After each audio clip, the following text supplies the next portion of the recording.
Merhaba değerli izleyicilerim, muhterem takipçilerim.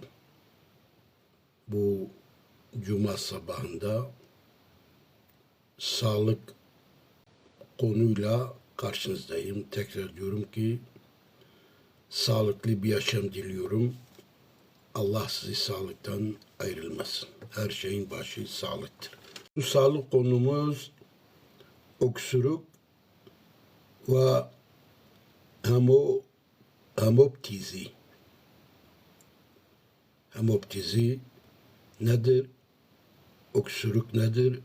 Onu size anlatacağım. Evvela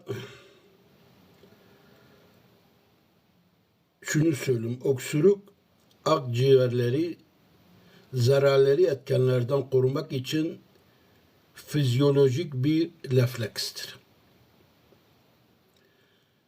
Hempozi nedir? Hemoptizi nedir? Onu da baştan size anlatacağım. Solunum yollarından gelen kanın öksürükle dışarı atılmasıyla belirtilen kanlı balgam nefes darlığıdır. Kanlı balgam ve nefes darlığıdır. Hemopotiz. Tekrar ediyorum. Hemopotiz nedir? Solunum yollarından gelen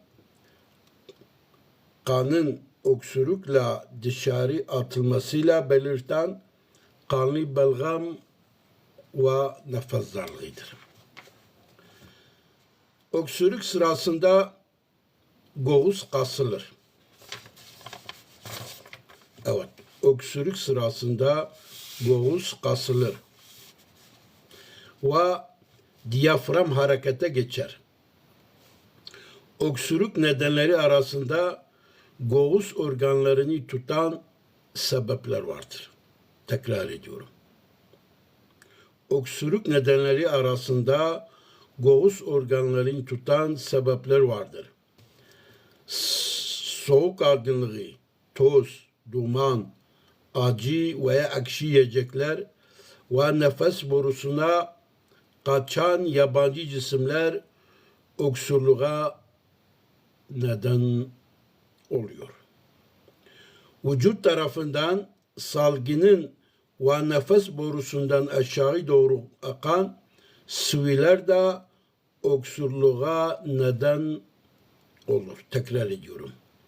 Vücut tarafından salgının ve nefes borusundan aşağı doğru akan sıvılar da öksürüğe neden olur. Akciğer, diyafram ve boğazda oluşan tıkanıklıklar ve kitler öksürüğe neden olur. Vücutta başka bir hastalık var iken veya ateşli hastalık sırasında da öksürük gelişebilir. Öksürük kuru veya yaş olabilir. Kuru öksürük sekrasyon olmaz. Sekrasyon olmaz. Sekrasyon nedir? Sekrasyon bir bez hücre tarafından üretilen gözyaşı, safra, idrar ve hormon gibi balgam tükürük salgılanmasını vücuda dışarı salma sürecine sekrasyon denir. Göğüste akut apaseler başlangıçta kuru öksürüğe neden olabilir. Tekrar ediyorum. Göğüste akut adi hastalıklar. Apaseler başlangıçta kuru öksürüğe neden olabilir. Ancak apasa olgunlaşınca öksürük şekli değişir. Sert kitleler öksürük yapar. Bazı karaciğer ve dalak kitleleri de öksürüğe neden olur. Aşırı öksürük çoğunlukla hemopotiz ile sonuçlanır. Evet. Tekrar ediyorum. Aşırı öksürük çoğunlukla hipotize ile sonuçlanabilir. Kış ve ilkbahar aylarında öksürük daha fazla olur. Mide veya karaciğer hastalıkları sırasında öksürük gelişebilir. Böyle bir durumlarda ilgili organa ait belirtiler bulunur. Şimdi arkadaşlar tekrar ediyorum. Biz ne dedik? Aşırı öksürük çoğunlukla hemoptiz ile sonuçlanabilir. Hemoptiz nedir? Başta söyledim. Bir daha söyleyeceğim. Hemoptiz solunum yollarından gelen kanın öksürükle dışarı atılmasıyla belirten kanlı veya belgam ve nefes darlığıdır. Bir de apasa olabiliyor diyor. Apasa nedir? Onu da size söyleyeceğim. Apasa kızarık ve ısı apasa çevresinde deri ve doku kızarır ve iltihap nedeniyle normalde daha sıcak hissedilir. Buna apasa denilir.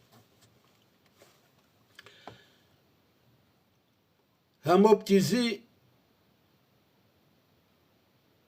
kan ağızdan, boğazdan veya nefes borusundan gelebilir. Bazen kusmayla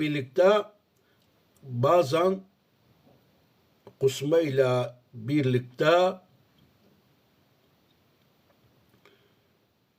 özofagus veya midede gelebilir.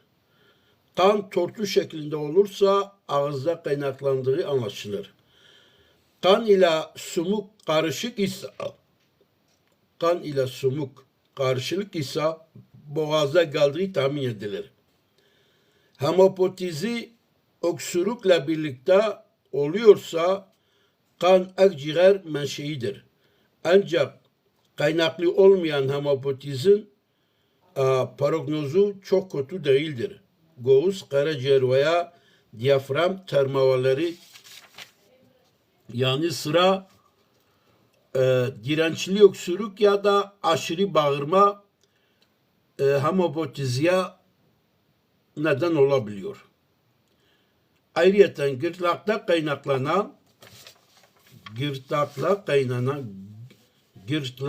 kaynaklanan hemopotizide fazla öksürük olmaz. Ancak daha gerilerde kaynaklanan hemopotizilerde öksürük fazla olur.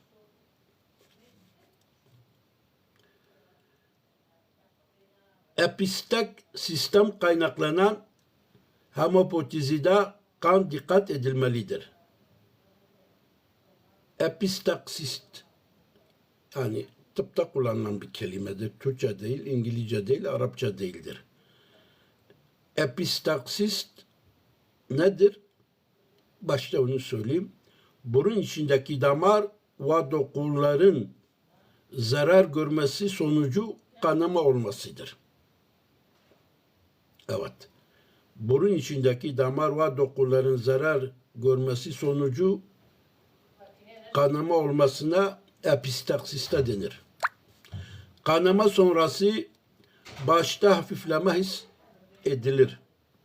Yüz ve gözlerde kızarıklık rastlanır. Ve kan kopuklu olmaz. Akciğer parakimlerinden kaynaklanan hemopotiziler kopuklu olur. Kopuklu hemoptizi solunum borusundan da kaynaklanabilir. Ancak bu durumda balgam ve ağrı eşlik eder. Öksürük çok fazla olmaz. Akciğer damarlarından kaynaklanan kanamalarda kan miktarı bol olur. Ateş ve cerahat eşlik eder. Evet. Arkadaşlar öksürükle ilgili makalemiz bugün de buraya kadar. Yarın nasip olursa kalp harici kitleleri ve yaraları, göğüs ve yan ağrılarından bahsedeceğiz. Evet.